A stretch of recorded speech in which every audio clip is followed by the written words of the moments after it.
Okay, welcome back to another episode of Lock It or Leave It. I'm here with my good friend and Charlotte Observer, I guess writer, right, for covering sports in the Charlotte area, Hunter Bailey. Hunter, how you doing, man? Doing good, man. It's early start to the day. Yeah, absolutely. So we decided to kind of make this impromptu video based on Terry Rozier getting moved to the Miami Heat for Kyle Lowry, a 2027 or a 2027 first round pick. It's protected and it could go to unprotected if it goes to 2028. We're Hornets reporters, so we're in the room, we're there. We're at the post games, pre games. We're talking to these players, so we have some good insight on what's going on. So I kind of just want to hop into this, but before we get into that, we're at 9,600 TikTok followers. The last video I made a week ago. We are now at 10.5. So shout out to everyone who's been helping us out and showing support. But with that being said, let's just hop right into this. Hunter, you wake up, you're at work, you're doing whatever, you see this trade. What's the first reaction you had when you saw Terry Rozier move to the Miami Heat? First reaction was Kyle Lowry. You think, okay, veteran guy, but then I see the pick, the 2027 pick, and I'm thinking about he's currently a sophomore in high school. I thought that they could have gotten more for Terry Rozier, and I still think, and we can dive into this later, but like there's got to be a lot of ins and outs to why that this was the destination for Terry and what all went into this, because obviously the Hornets are looking to be sellers at the deadline. Yeah, when I first saw this, I thought I had a good kind of, indication that I think Terry was probably out of town. Um, Miami, we've been hearing rumblings about Miami being the destination for him, and apparently that trade happened. We also heard that the Lakers were kind of interested in snooping around in these trades. But talk to me about Miami, and you mentioned before this pod, Terry has a place there. Just kind of talk about that question there. Yeah, so Terry spends the summers in Miami, and this being my first year covering the team at Media Day, he was one of the first vets to come back. Normally, Steve Clifford was talking about there's about a week where you've got a lot of the younger guys, and then some of the vets stay away, enjoy that final week of the offseason before getting committing to that grind. Well, Terry, PJ, really all the vets this year decided to come back early. Terry comes back early from Miami, talking about the buy-in for the season just to get sent back to Miami early. So as we talked about a little bit, would the Hornets maybe make this move to send Terry somewhere he wanted to go as a thank you? Like obviously 5 years in Charlotte, fifth in scoring among franchise players. I mean, you this dude was the heart and soul of the team, and one of the guys that you could guarantee was going to go out there and put on. I mean, maybe a 30 piece, 20, I believe 26.3 on the season or something like that. You you may have wanted to send him where he wanted to go. It's interesting that Kyle Lowry was a part of this trade because when I think about it, and you talked about where the Hornets kind of doing Terry a favor, it kind of reminds me of like, okay, the Raptors are saying we'll let you go to Miami, because you are one of our best players, maybe the best Raptor of all time. Your former NBA champion with us. We're going to kind of help you out and go to a place where you would like to have your family be and all those things. The Hornets aren't the Raptors, to be frank, and the Hornets aren't in a position to be giving players favors. At this point, you need to be making the best move for your team and your future. So if that is the case with Terry Rozier saying, hey, you know what, he's from Miami, he has a house, he's been with us for 5 seasons, let's try to appease him. I don't know if that's the best route to go, man. And I mean, he's literally ranked second in pick and roll efficiency in the league. Yeah. And I Yeah. mean, Steve Clifford talked about it a lot. Whose numbers on the team are good in ISO ball, and it's Terry. Now you ship him out. Melo is in and out of the lineup. Obviously, this is a move for the future to build around the Melo, Brennan Miller, and this opens up minutes for Nick Smith Jr. But on the other side of that coin, Nick Smith said the other day, he said, I'm still trying to figure out how to play with LaMelo because when Nick stepped into the rotation, LaMelo was already out due to injury. But Terry had kind of taken him under his wing, and they talked a lot about that at media day and early in the season. So obviously big for Brandon and Nick to get this extra time because I assume that slots Brandon right there at the two. And if Gordon gets back healthy, he resumes play at the three or Miles, however you want to handle it. Yeah, two quick notes. First one, I'm always wary of doing business with a few teams in the NBA and just people, right? So if the Miami Heat call you and they want one of your players, the sirens should be on. You should know, what do the Miami Heat know that I don't know, right? Before you make a trade with them, kind of look over that and ask around the league, is this is this a good trade? Not just the Miami Heat. If Danny Ainge calls you up one day, right, you should be like, oh, what's Danny trying to fleece me for? If Sam Presti, the Thunder, call you up, be wary, right? Daryl Morey, Masai Ujiri. There's some guys in the NBA, some GMs where you know that they must know something you don't if they're not trying to give you that call.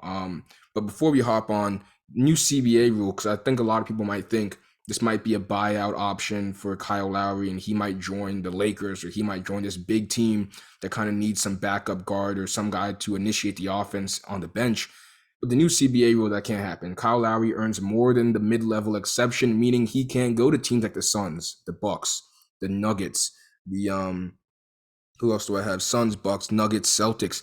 Those teams are kind of out of the Kyle Lowry sweepstakes. And Woj reported that the Hornets are going to try and look for a trade for Kyle Lowry instead of a buyout, which is also perplexing because who in the NBA is trying to give a trade for 30 plus year old Kyle Lowry? Right. 37 years old. The last time he scored 20 points was in November. So, I mean, he was out of the starting lineup for a little bit, made some complaints about that to the media, returned and added just a couple points a game since returning to the lineup. So this isn't necessarily the player that you want to bring to Charlotte. I assume we'll see him bought out, whether it's maybe like a team like the Knicks or someone like that, whether you even have to make any kind of trade. I don't think Kyle Lowry would play a second in a Hornets uniform, though, for sure. Yeah, this is one of those immaculate grids in 10 years where you have to put Yeah. in Kyle Lowry on the Charlotte Hornets, you know. But with that being Carmelo said, Anthony, yeah, Hawks legend. Yeah. exactly, exactly. With that being said, I'm gonna clip this video here. Hunter and I were in the building for Terry's last post game as a Hornet in the Hornets in Spectrum Center. Here was that post game.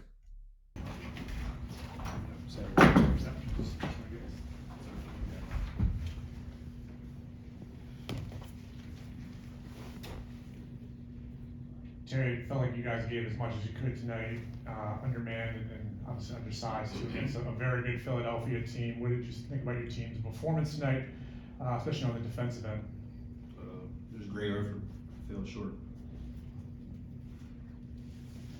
Terry, today at halftime, what was the team kind of talking about? Obviously, tied at the end of the first quarter, down one at the half, and then in the third quarter, you guys ended up going on that 15-3 run to close it out. But what was kind of the message to the group at halftime?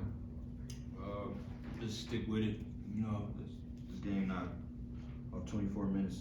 It's revolved around 48 minutes, so we want to do it again for a second. I guess.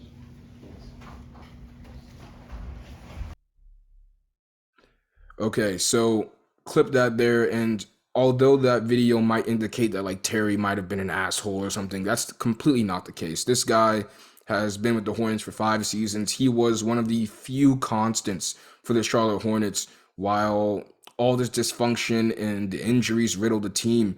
Can you just talk to me about Terry's, I guess, impact and production on this team when LaMelo was gone for 2 months with an ankle injury? And that's part of it, man. Like from the emotional aspect for a Hornets fan, as I mentioned earlier, he was the heart and soul. I mean, I believe he had played in 30 games this season out of the 41 so far. And you just look at what he means. Like when I think of media with us, he was probably my favorite interview to this point. He would expand, talked a lot about the play-in tournament before the season, gave his like insights on that, being a veteran player. And he's been in big spots, right? Now he goes to Miami. You're happy for Terry because I mean that team just got better. I talked about his pick and roll efficiency. Him and Bam and the pick and pop, they could really do damage down in South Beach. Obviously, Jamie Jacquez there as well. There's a lot of options. As far as the Hornets, you hate to see him go, and I mentioned it's because of the availability of LaMelo Ball. You've needed that second ball handler to really become a primary ball handler with LaMelo only playing 20 games to this point in the season. And you're thinking, okay, who is going to step into that role? Because when Steve Clifford talks about Nick Smith Jr., he doesn't talk about him as a one or a Yeah, two. yeah. He's really just a wing player. Although when you look at his stature, he's built more as a point guard in the league. So does that put Brandon Miller on ball a lot more? I mean, because Frank is back finally from injury, breaking the tibia right before the season. But I do think Charlotte has to make another move because, I mean, if you're going to have Ish potentially playing with your ones quite a bit, I don't think that that's something you want to do moving forward. Yeah, absolutely. The Hornets, although they've missed Mark Williams and Nick Richards for a little bit, we've seen that PJ at the five gives them much needed floor spacing. It opens up the court more for LaMelo, Terry Rozier, Miles Bridges, the driving lanes. He's able to get to the basket easier because there's the five man spotted up in the corner. Um, but with that being said, it helped out Terry's ISO game too, when he knew I don't have to worry about the big man being posted in the dunker spot trying to contest my layup once I get down there. Um, but with that being said, that's why, just like you said, I mean, with the Heat in floor spacing out the wazoo, Yeah. like if you're getting Kevin Love in that spot and you can go Duncan Robinson, Tyler Hero, Jaime Jaquez, Jimmy Butler, now it's saying pick your poison on offense. What are you going to do with that? Um, so Terry is able to excel off of that. Let's talk about Gordon Hayward a little bit because it seems like he might be the next piece, the next domino to fall. What are you seeing about Gordon Hayward, and do you think he might be the next person to leave the Charlotte Hornets? I think it's either Gordon or PJ is next to go. Obviously PJ is someone you want to keep in Charlotte. You just talked about his floor spacing. He just signed a contract this offseason too, but I don't think he's on the untouchable list. When I think of untouchables with this team, it's Melo, Brandon, and Mark. And really outside of that, I think everything is fluid, and that includes Nick Smith Jr., even though obviously we love his game. I think Gordon, I mean, he's a 14th year veteran on his way out, expiring deal. What is it? $31.5 million expires at the end of the season. Could see him in the buyout market, but I think there's so many injury concerns. I mean, he hasn't played more than 50 games his entire time in Charlotte, and he's on pace to do exactly that again this year, missing so much time with this calf injury. One thing I want to say really fast on Terry before we keep going is talking to a couple sources around the league before the season and around the Hornets before the season. They talked about Terry dribbling the air out of the ball. They talked about him having a high usage rate. And then speaking with a couple of them again today, they say it's exciting times for the Hornets. So obviously you're excited for Terry. You're excited for the Hornets moving into the future with Brandon and LaMelo. I just think it's I feel like you could have gotten more for this. And the way, I mean, everyone saw the stat muse comparison with Damian Lillard and Terry Rozier just a couple weeks ago having almost identical numbers, and you get Kyle Lowry and a 2027 first. I just feel like that there was more like meat on the bone with that. You could have maybe expanded this and got maybe another team involved, just something to build on your return for what has been planned as a fringe all-star player this season. Yeah, that's the tough part because the more I look at this trade, you realize it was really the Kyle Lowry part was just to match the salary. That's it. I mean, Terry Rozier is making 23 million this year, goes to 24.9 and 24.25, and in 25.26, partially guaranteed at 26.6. Kyle Lowry is on his last year of his deal, getting 29.6 million next year. He's an unrestricted free agent. So this trade was really Terry Rozier for a 2027 protected first round pick. And when you think of it And like that, part of the CBA rule had to create a trade exception to cover that salary cost in this move. So yeah, there's it really. I mean, you're exactly right. Terror is here for a 2027 pick. and when you think about it like that, you wonder as a Hornets fan because it's tough because as a Hornets for Hornets fans, we're not Hornets fans, we cover the team, but for Hornets fans, you're thinking, okay, well, we can get some draft compensation back and we can kind of, start looking towards the future and how we can pair this draft pick with something else maybe, or get a draft pick in 2027 off this pick that can go along with Melo and Wemby or Melo and Brandon Miller. But at the same time, you can't just strip the entire team down to the bones. I mean, there's a difference between completely bottoming out and trying to change your trajectory. And I don't know if this is the right first move to getting that done. I keep thinking back to right before the season, like the optimism. There's new ownership. LaMelo's back. Brandon Miller. I mean, literally opening night against Atlanta, you get double digits from Brandon Miller. Terry Rozier hits clutch free throws. Mark Williams double double. Miles Bridges is coming back. You go from the optimism of that 30 lose 32 games after that, and here you are. Now you're making moves, sending Rozier to Miami, and Miami also has to do a little maneuvering with their cap situation because Terry has 2 years left at 24 million each, and they're going to be over the second tax apron next offseason, so they're going to have to do something to create that tax break to get back under. So let's say Terry Rozier, well, Terry's out the door right now. Gordon Hayward, let's say he's next. You said he's making 31 million a year. If they get someone to match that salary, or they do the same thing, get someone to match the salary, maybe it's a buyout, another trade. Now you have all this cap space with the Hornets, but to what avail? Who are you Right. Are going you, out to try and get? I don't think they're gonna be any kind of buyers at this point. I think it's just, Exactly. hey, we realize this season is pretty much it is what it is. We're 7, 8 games back from being in the final play-in spot there with Atlanta. Like the writing's kind of on the wall. New ownership, Steve Clifford in his second year. What does this mean for Steve if you know we're already moving off some of your best players with 40 plus games left on the schedule? I mean, obviously, big win last night. It was an exciting night. Beat Minnesota, stop Cat 62-point game, Yeah. and then we got to go ahead and top that and send Terry to South Beach. So Yeah, it's crazy that 15 minutes in, we just get to mention the Timberwolves performance. But that kind of leads me into the last topic I want to talk about. And that's what you mentioned before the Untouchables, LaMelo Ball. Brandon Miller had 27 points last night. I mean, performances like that make you feel a little better if you're a Hornets fan, because you're thinking, okay, well, we really have a second guy that can go and be paired with LaMelo Ball. But at the same time, I mean, you don't want them to just be the only guys on that team. You want them to be in winning experiences and being in positions to get those early wins and those early experiences before they can maybe be in a playoff series, man. So with that being said, you said Mark is maybe an untouchable. The injury, we have no clue what Mark injuries is like. I mean, coach has said that he's kind of been set back 3 or 4 weeks, and it got worse from when he came back against that win against Toronto. So kind of just talk about Brandon Miller right now and everything going on around there.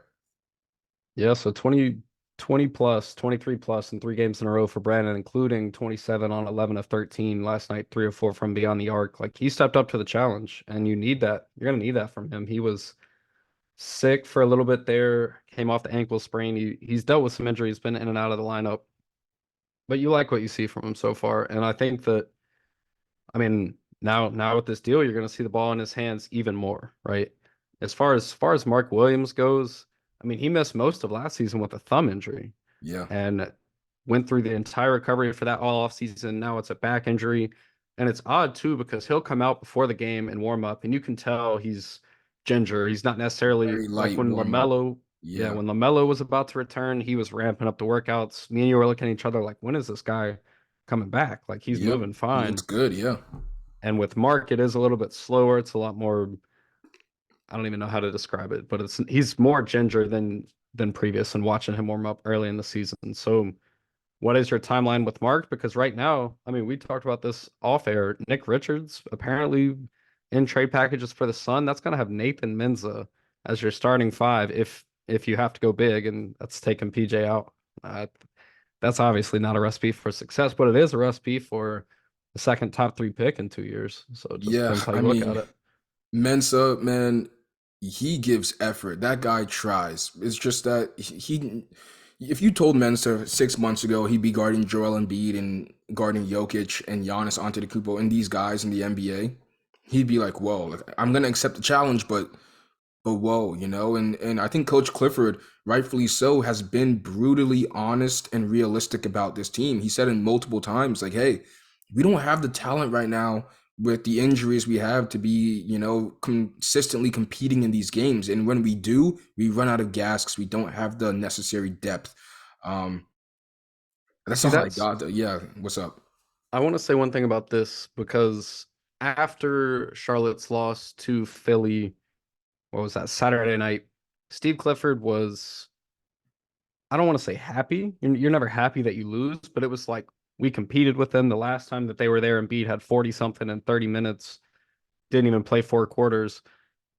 And tonight it was an actual game. Me and you talked a lot about what we thought with Embiid's level of effort. I mean, walking up the court, a lot of things like that, but he still comes to Charlotte, adds to his 30-piece total. But after the game, Steve Clifford is in complete moral victory mode in my mind. And then right after Steve, we get Terry, who, as we talked about, leans up, and we showed the video earlier, leans up in his hood. He's very clearly did not want to be there. He's on his phone early in the press conference. When that originally happened, in my mind, was he was not okay with moral victories. Yeah, Obviously, now yeah, we see that maybe he knew it was over and he was just ready to get out of there. But then you talk to Miles after. Miles is a lot more on the moral victory side almost of Yeah. like, yeah, we competed with them, we held Embiid to less than this.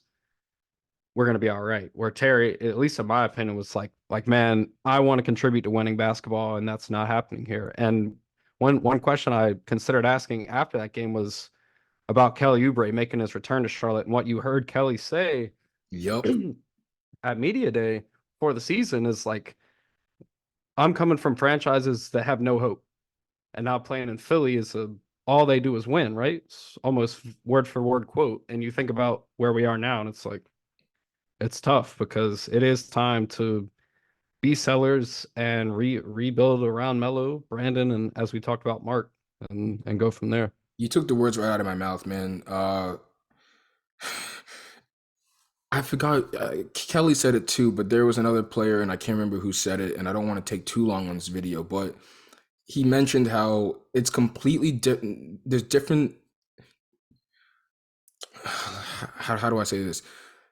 Being on a different franchise in an NBA can give you a completely different NBA experience, right? Yeah. And I think you're right. When Terry's hearing maybe Steve Clifford, trying to console the team after a loss, but a hard fought loss, he's thinking, I came into the league on the Boston Celtics, and Yeah. the expectation for the Celtics was playoffs, bare minimum, and we have a shot to make the NBA Finals every year. We have a puncher's chance to make the NBA Finals, and now it's Embiid gave you 30, but we tried, but we had a good And effort.